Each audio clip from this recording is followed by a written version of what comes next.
Welcome back, everybody. It is time. There's been a patch. It is 0.75, the version of the game that is now available, and we are going to play an 1862 Confederate campaign as promised.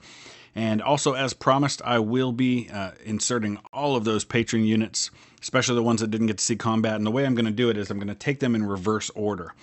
So the ones I created first in the last campaign, I will create last in this one. So I'm going to start with the newest folks who maybe didn't get to see their units in combat at all. But we'll talk about that as we get into this. For now, we need to start a new campaign. I expect that the Spring of 1862 campaign will give us a much greater degree of difficulty than the 1861 did. And if it doesn't, then we'll go into 1863. So here's the situation in 1862. The Union Army will be twice the size of our Confederate Army. I think that should definitely create a much more difficult experience. If it doesn't, we'll go to this one. When I did the summer of 1863, this says 375,000, but when I actually dove into the campaign yesterday doing the tutorial, the Union had about 700,000 men. So I don't know that this is the exact number the Union has. They may have more than this, but regardless, it should be a better experience. Now, the first thing we want to do is we want to try and get the specific policies that I would like to have. Specifically, I really want to get the industrialization if possible. So what we have to do is we have to just keep clicking this until we can get what we want. There's industrialization. There's Kansas as a free state. Oh, we're on the wrong side. We need Confederates. There we go. So King Cotton, I want Southern industrialization, if at all possible. Okay, here we go. So now Kansas is a slave state in this situation. Southern influence is increased and Kansas will be a slave state. We're going to have apostles of disunion, which means the Southern support will be higher in slave states, but also Northern support will be higher in Northern states and free states. So Southern industrialization, that's going to increase the population in the South. So that's what we're going to go with. We're going to give the Union the max bonus and max aggressiveness. I think this is going to make for a real challenge because the Union is going to be taking those massive numbers he has, 2-to-1 advantage, and hitting me on all fronts. So I'm hoping this is going to create a much more difficult campaign for me in the spring of 1862. Let's dive in. So there you have the numbers that it's showing fielded. They're actually twice what they were on that opening screen. 481,000 for the Union, 278,000 for the Confederacy. Significant difference in manpower, almost double. So this should definitely create a greater challenge. Navy tonnage, you can see he's almost 5 times my Navy tonnage. You can see the casualties and battles won and military experience as they exist going into this campaign. So what I'm going to start doing as quickly as I possibly can, I'm going to take the existing armies as they are and start to reform them the way I like them. For example, putting artillery into separate divisions, things like that. I'm going to get these separate divisions and put them into corps, try to consolidate some things, and then I'm going to start replacing units in the field with the patron units. It's going to take some time to do that, so be patient with me if you are one of the supporters on Patreon. And I'm not going to show the creation of every one of those. What I'll do is at some point in each episode, I will show you where those units are. So that if you have a unit, you'll know what division, corps, army they're a part of. I'm not going to show the creation of those. I'll do those separate. And I'm not going to do them all at once because that would pretty much possibly wipe out my existing army. So I'll have to probably get them in over the series of maybe 2 or 3 episodes. And while I'm doing this, here's the new, they said that in the new update there would be an additional soldier view, uniform, so to speak. So this is the new one here. I'm in the process of creating the 4th Alabama for the Army of Northern Virginia, and that's the new design that's available to us. So as I'm doing that, you get a look at that for the first time. And we can also look at the new cavalry man that's available here, and you can see here, so now we have 3 choices as far as cavalry goes. This is going to be DK's Cowboys that are in Texas, new cavalry unit going in the Army of Mississippi. Okay, so great news. I actually have every single one of the requested patron units placed in an army, recruited. It'll take some time for them to arrive, but they're all recruited. Took me about an hour or so to get it all done. Now, I will say this. If you did not reply to the post over on Patreon about Confederate units for the campaign, if you sent it to me somewhere else, I may have gotten it before, but I didn't see it today. I printed out that whole list and got everything from there. So shoot me a message or go over and reply to that post with your request if you don't see it. I'm real quick just going to go through the 3 main armies because that's where all the units are, and then we're going to dive into this campaign. In the Army of the West, out in Missouri, we have the Oregon Volunteers in McCulloch's division. We have the King's Own Regiment in Price's division, along with the Missouri Black Guard. And then I believe this is the only other one. Shelby Iron Brigade is in the Cavalry division. Let's look at the Army of Northern Virginia. We got a lot here. So a lot of these are existing units. Men of Ruin is here in McLaw's division. I'm actually going to move them over to Longstreet's Corps, and I'm going to shift O'Neill over to McLaw's division because Magruder's division is actually down there Corps is down there defending Richmond, so they may not get as much action. So I put everybody into Longstreet or Jackson's Corps. So here we go. Let's see. Junaluska Zouaves in Early's division. In Raines' division, we have the VMI Cadets and the Men of Ruin. That's where I just moved them to. New York Copperheads are part of Jones's division, along with the Super Duper Stormtroopers, the 4th Alabama Infantry. I'm going to have to update some of the weapons on some of these, but the new units should all pretty much have Enfields, I think, for the most part. Battery G Light Artillery is in Longstreet's Artillery Division, along with the Polish Artillery. We have a lot of divisions in this corps, by the way. Ewell's Division, we've got, I don't think any of these. Okay, 6 Alabama Infantry is in Ewell's Division. In the cavalry for Longstreet's Corps, we have Luke's Cavalry. Now over to Jackson's Corps. We have, 24th Irish Volunteers and Sweets Florida 1st in Johnson's division. Now, Sweets, I had to make them from Georgia. I didn't want you to go another campaign without a unit, and there just aren't enough Florida men available to make a Florida unit. So I figured you'd be okay with that. We'll just pretend they're from Florida. Let's see. This is Smith's division, and we don't have all the Carolean Guards in Smith's division. In the artillery, okay, no artillery units there, and no cavalry either. Let's look at this last division now. Okay, no more. So that means everybody else that's left is in the Army of Mississippi. Shelby Foot Brigade is in Polk's Corps, Clark's division. We've got the Ruhr Valley Brigade in Chatham's division of Polk's Corps. This 5th Kentucky Mounted Infantry I put in here because they are a cavalry unit, but mounted infantry units traveled by horse but fought on foot like infantry. That's why they're called mounted infantry, and that's why I've given them Enfield rifled muskets. Let's take a look. DK's Cowboys are in Jones's, that's the cavalry for Polk's Corps. Then over here, let's see, I don't think any of these, because these are all units that are already there. So then we've got Ringo's Riders, that's in Bragg's Cavalry Division. Over here in Breckinridge's Corps, we've got the Lone Star Brigade and Rock City Guards. They're in Wright's Division. In Walthal's Division, we've got the 1st Montero Rifles and the French Zouaves. And then I think that's it. So if you did not see your patron unit and you're eligible for one, shoot me a message. Most importantly, though, reply to that post over on Patreon. And if you are interested in signing up to be a patron, you can just click on the link in the description below. And it's anybody at the captain level on up is eligible to request a brigade. And I know for many of you, that's not something you're able to do. And I just want to say I absolutely appreciate every single one of you. Every time you comment, like, when you subscribe, when you watch a video all the way through, all of those things are helping this channel to grow. Make sure you join us over on Discord and participate in our discussions that are going on there. But that's enough of that. Let's dive into this campaign. So here's the situation. It is March of 1862, and as was really the case, we have a situation where we've got one corps up here in Jackson. We're going to have the Army of Tennessee under Grant moving south. You've got the Army of the Ohio up in Nashville. Historically, they made a move, the Tennessee and the Ohio armies made a move to take this vital rail hub at Corinth, Mississippi. Albert Sidney Johnston, commanding the Army of Mississippi, knowing that, decided to strike first, and he moved north to hit Grant with the Army of Tennessee before the Army of the Ohio could come down and link up with him under Buell. That led to the Battle of Shiloh. We're not going to do that.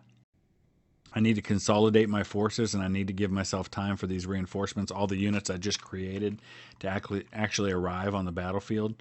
We're going to try to hold as best we can up here, but we've also got the Army of the Mississippi. There were 3 Union armies operating in western Tennessee and into central Tennessee during the war. Army of the West currently has almost 12,000 men, is going to eventually hit 23,000 once they're fully reinforced. The Army of the Southwest, the Union, only has 9,000 men, so we can make a major push there. We could hold them now, but we can make a major push into Missouri once we get fully reinforced. Now, the Army of the Tennessee has 40,000 men. The Army of the Ohio has around 18,000, so that's about 60 there. Army of the Mississippi, of course, if he sends him west, that could become a problem for me in Arkansas. But that's a total of 80,000 men between these 3 armies. And I've got right now in my first, well, let's see what the whole Army of Mississippi has when all of my corps are together. We've got about 57,000 men. I think that's enough to get the job done to hold them, especially if we pull the first corps back. Now, over in the east, of course, very different situation. We've got this massive Army of the Potomac, which has 7 corps when they're all put together. We've got the Mountain Department up here.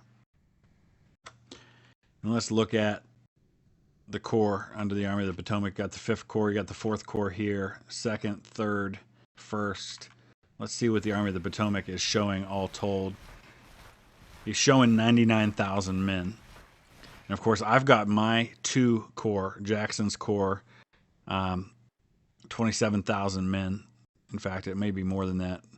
He's only got 3,000 right now because we made so many changes between reorganization and recruitment that right now Jackson has just 3,000 of his 26,000 men.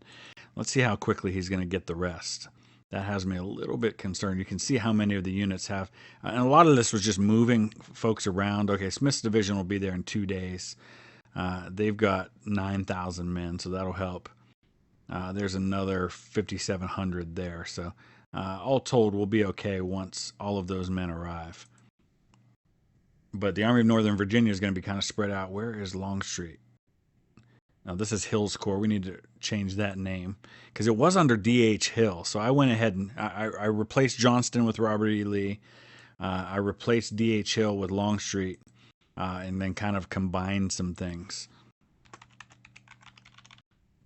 Oh, no, now I messed it up because now I can't put the apostrophe back in here.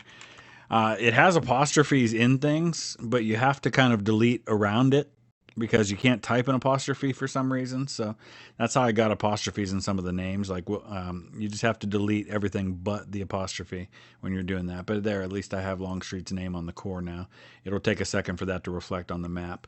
But let's go ahead and move Longstreet's corps up.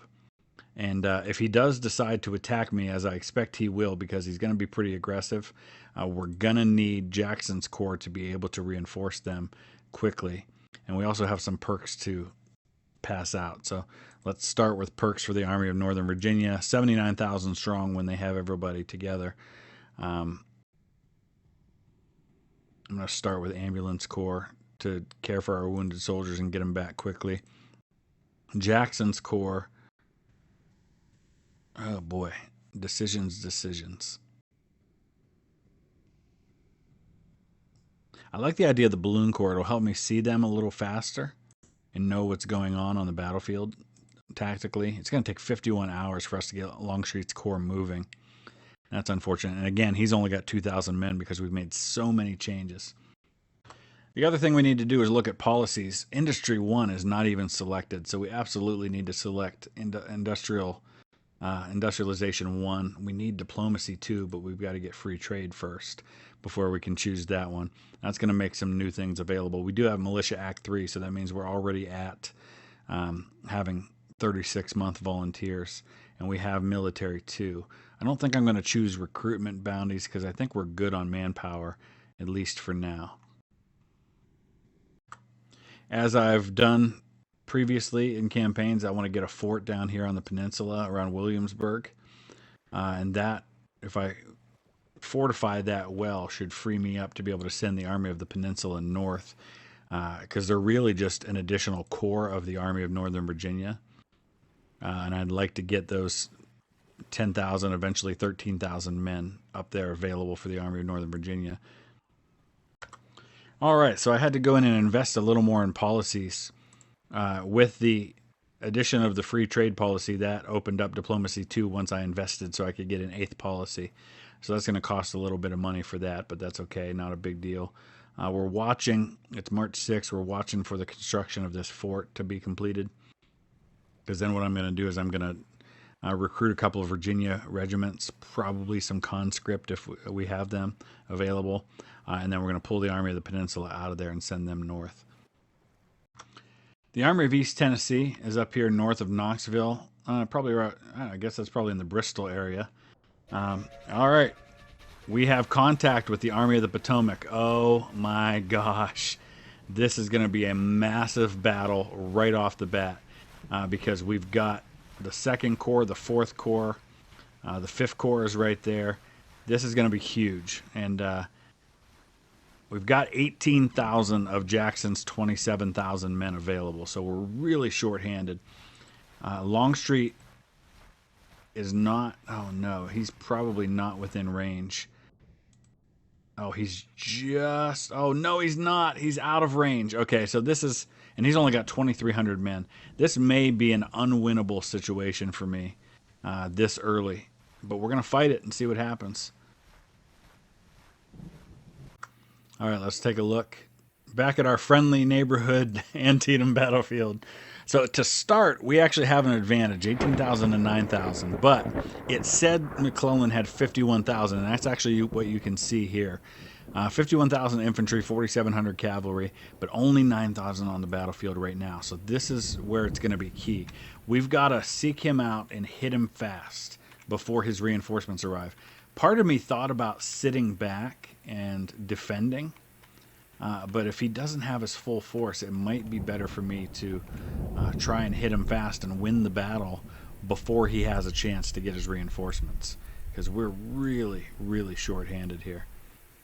Harmon's division, that's all the artillery. We do have the majority of that. But we're really just not looking at a lot otherwise. Looks like we got most of Gustavus Smith's unit there. We got Huger's division. There's a Hugie. He pronounced it in a really weird way, didn't he? Okay. Yeah, I've read that it was pronounced like Huget or Huguet. I think it was kind of the French pronunciation. Is how his name was. It definitely wasn't Huger. I know that. All right, so we got to try and figure out where he's coming in. I do have some cavalry available to me, and it looks like he's probably coming in from one of these two spots here. So it may be that maybe we can go to our friendly, familiar area here and just wait on him. And then that way, if I have to pull out because we get overwhelmed, we won't be far away to do it. All right, so I've sent Jeb Stewart's cavalry brigade up here down the Shepherdstown Pike. I've sent Turner Ashby. He's only got about 400 men down this way. Here comes Robert E. Lee. I don't know why he's all the way over there, but he's arriving. Probably because that's the Army of Northern Virginia headquarters, and so that's where they were coming in from. I hope he doesn't get himself in trouble here, crossing the bridge, running into Union soldiers. He has. So technically, I guess they could have probably just captured Lee right there.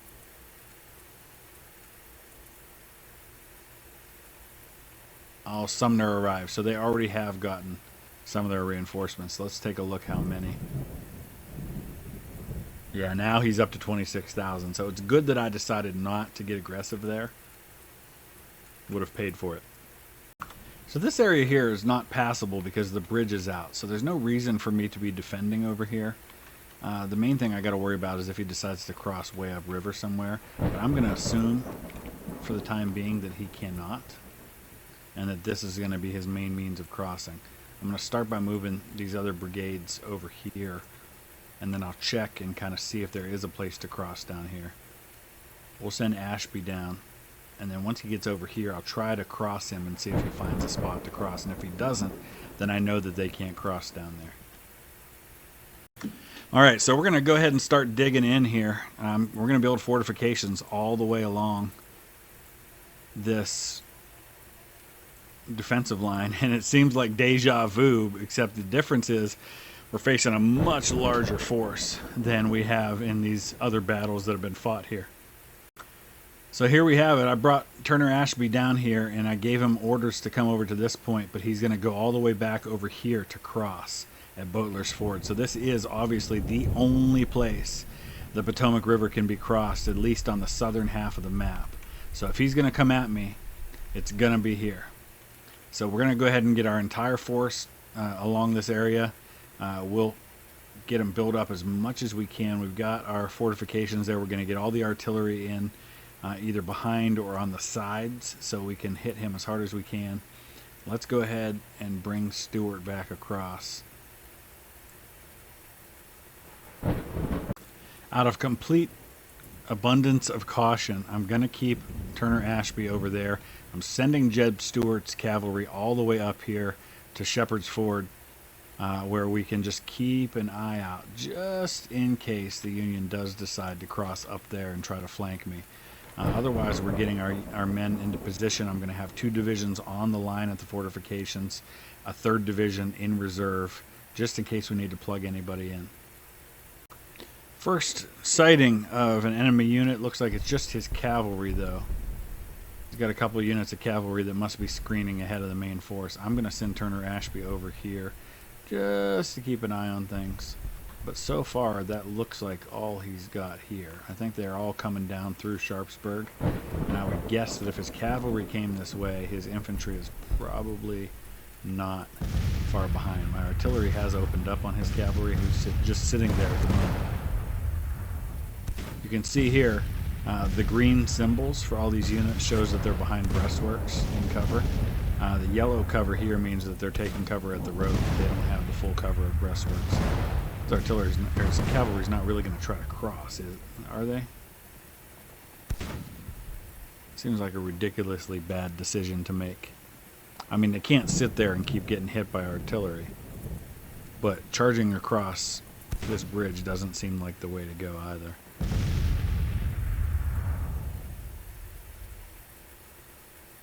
But let them do it. We'll break them fast.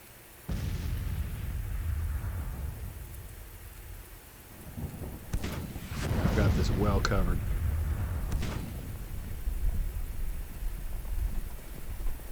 Long range, open up. Burke's Brigade. Who's this here? Oh, that's Wingo's division because I moved that cavalry. Stonewall Brigade here under Richard Garnett.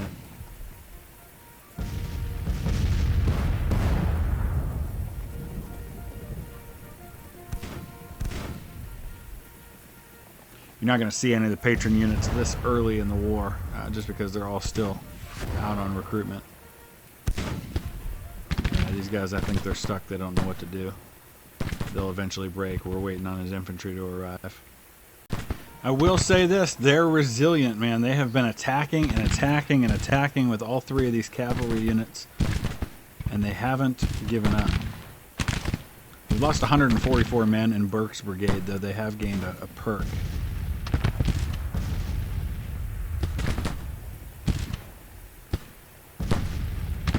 We're going to go with Iron Discipline.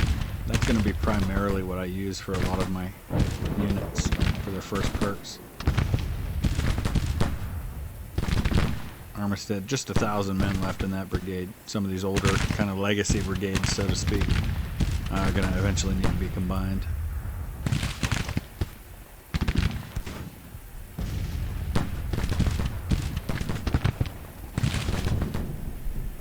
Wright's only lost 20 men. 150 in Burke's Brigade. But remember, I've got a whole division behind this one. to offer reinforcement when the time comes. I don't know where the other 45,000 men are. He hasn't come up this way. He did take Nicodemus Hill, but he hasn't crossed over here, at least that I can see. Maybe we need to move up just a hair closer, just to make sure we have eyes on that crossing.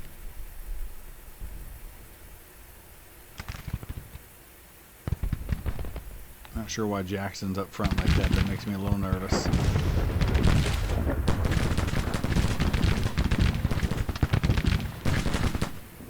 This artillery's not firing. I think we might need to get them down a little further. Give them a place to fire. But yeah, Robert E. Lee's down here in front as well. I don't like that at all. Looks like they might finally be falling back. Here's the casualty situation. It's going to be obscenely one-sided. Yeah, 25 killed against 350. 178 to 1,800. 10 to 1 casualties. Because he decided to do something really stupid. Okay, first sight of infantry. And we have these little lines here, but we don't see names with them. That's new. I don't remember seeing that before. I guess that probably is just telling us we know there's something there, but we don't know who or what. But so far it's just the one brigade of infantry we're actually spotting, but we know that the rest of those men have to be behind that. 1st Brigade, 2nd Division, 2nd Corps.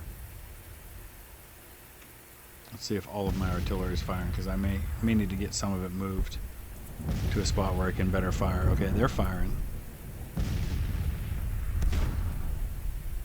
They're firing. And now we've got these guys firing. So I believe all my artillery is now firing. Excellent. Alright, it's going to get serious now. We've got infantry trying to cross here. We've got the Irish Brigade leading the attack from the 1st Division of the 2nd Corps across this bridge here. Again, it's going to be pretty brutal, but he outnumbers me better than 2 to 1, so this is going to save my corps to be defending here.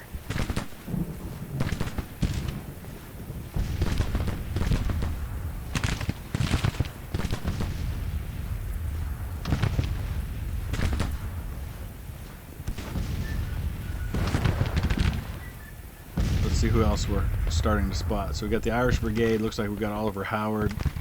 We got French, just the one, just Gorman on this side. Kind of feel bad for these Irish Brigade boys. They charged up Marie's Heights at Fredericksburg historically, and now they're charging an equally, if not stronger, defensive position here.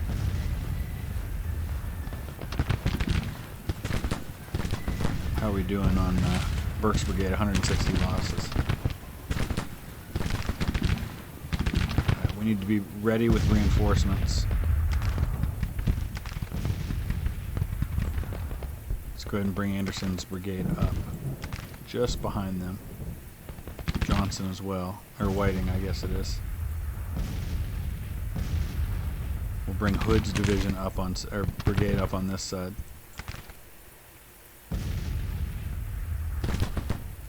Looks like he got across. He won't stay there though. We lost 317 men already. But he did get across. He just didn't support the attack with any additional brigades behind him. Oh, somebody getting low on ammo already? Bert's. Wow. Wasn't expecting that. Okay. Well, it's 4 o'clock in the afternoon, so we got 17 rounds of ammunition left, just as his infantry starts the attack. So we're probably going to have to rush Anderson up there into their place. I want to switch and look at it from the other side here.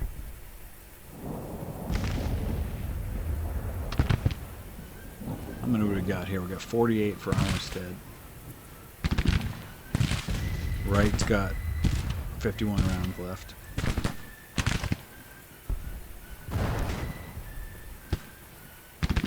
Now I see his artillery coming up. Let's go ahead and fall back. We'll bring Anderson up.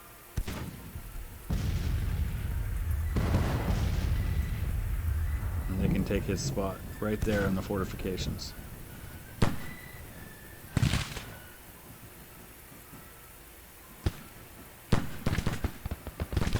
go ahead and speed things up a little bit, just briefly.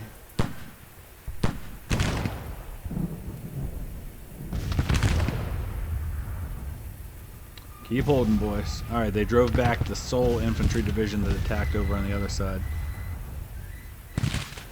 Irish Brigade's just stuck there.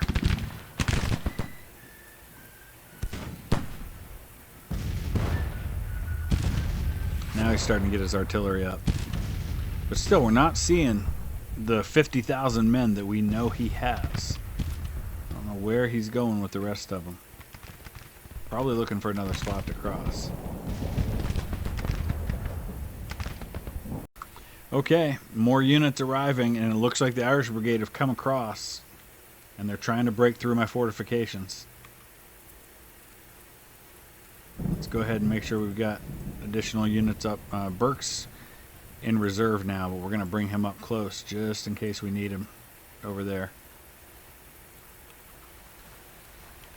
I don't think we want to go 10 times right now. Let's go 2 times.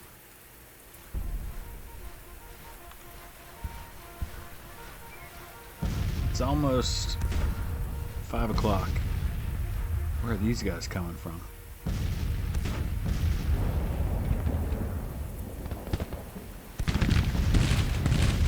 Man, he is going to just throw everything he's got. He's got his artillery right up here on the line.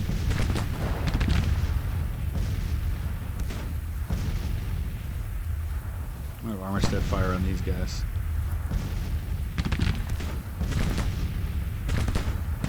Helm's 12-pounder Blakely's could do some real damage right now.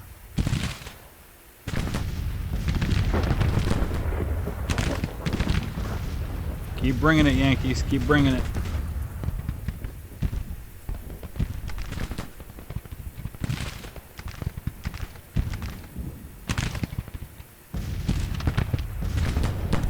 All right, let's check the numerical situation now.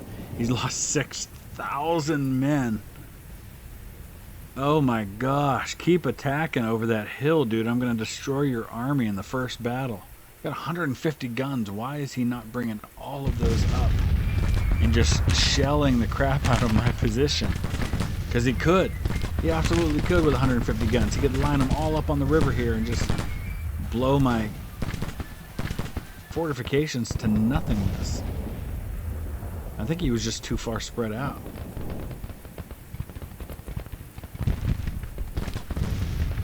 That's the nice thing about this battlefield, is that I've got this Potomac River crossing where it's the only place he can cross.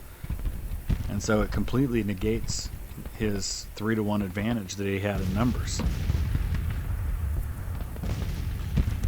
That won't always be the case. We're not going to get to fight every battle at Antietam.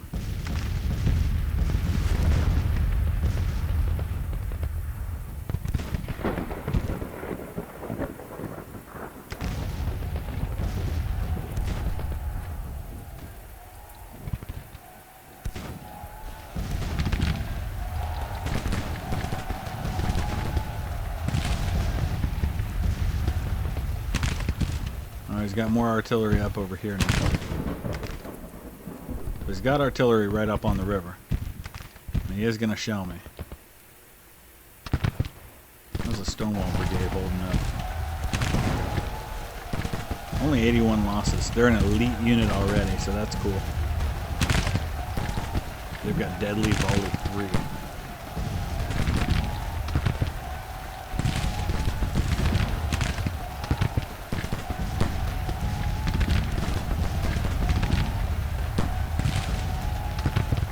We gotta be careful here. Looks like Anderson's brigade's got some flanking issues.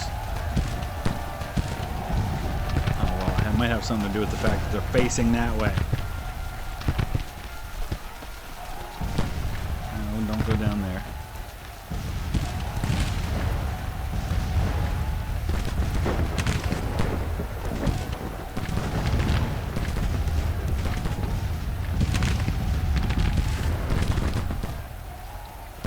He is starting to really load up on us now. He's hurling massive amounts of men. That's what he should have done to begin with. He just took too long to make it happen. Somebody falling back? Oh, that's just Robert E. Lee finally getting off the line. Alright, let's get Did I lose a brigade over there? Wade Hampton. No, no, no, no, no, no, no. Wade Hampton, what are you doing? Hold on a second. He hasn't lost any men, but he pulled his brigade off the line. Is there a feud here? Yeah, there is. We've got an issue. Feud, own initiative. This commander of this unit or higher hierarchy acts on his own initiative. Yeah, thanks a lot there, Hampton. All right, we'll get John Bell Hood. He'll listen. And we got the Stonewall. Why is everybody... something happened when I clicked on Lee and it messed up my formations. You gotta get everybody back to a single line. That's why you gotta be careful who you click on. You can mess things up in a hurry.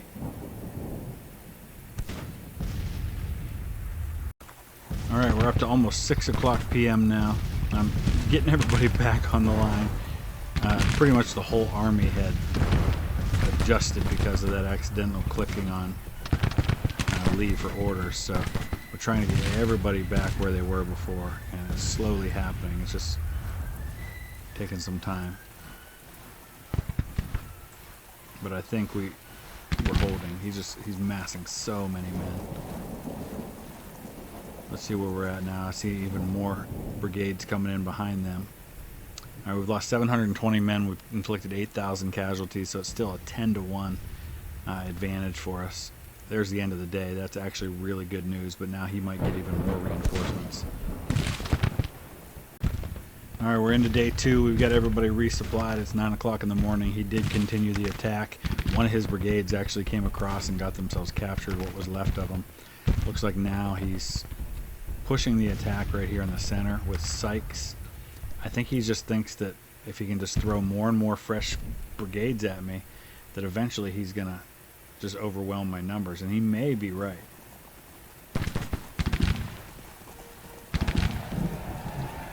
Some of my men have been pushed off the line now. It seems like he might have a chance at a breakthrough. Especially when I have units like Wade Hampton who just keep pulling back and doing their own thing. I may have to replace him. I hate to do that. Distinguished leader in real life, all the way back to First Bull Run. Here he comes again. Ended up the governor of South Carolina after the war. He just got so many men. I just don't know if I can hold.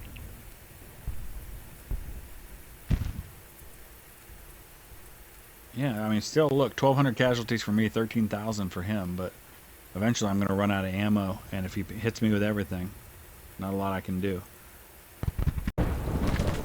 He got a unit across. Again, it's his engineer brigade. He's only got 900 men.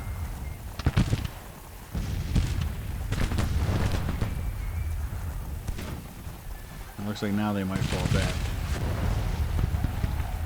I'm trying to get some of these guys back on the line. Armistead, get him back up there, get right on the line.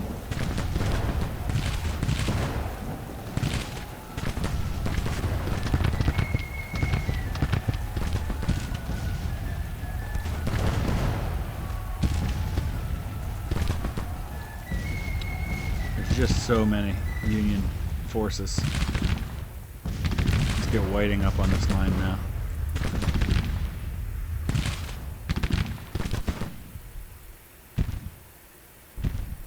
I don't know. I don't know if I'm going to be able to hold before he runs out of men or decides it's not worth it. Well, here's unfortunate news. Colonel Burks was killed at the head of his troops. He was, right there on the front line from the very beginning of this battle. The brigade is eager with mediocre casualties. Here's the numbers at this point. I'm starting to have some real issues, though, with having enough men to hold the line because of the units that have either taken casualties or broken or lost a commander. Looks like Ambrose Wright has been wounded. Anderson was wounded. I'm thinking it may be time to start to try to withdraw and wait for my reinforcements and link up with my other corps.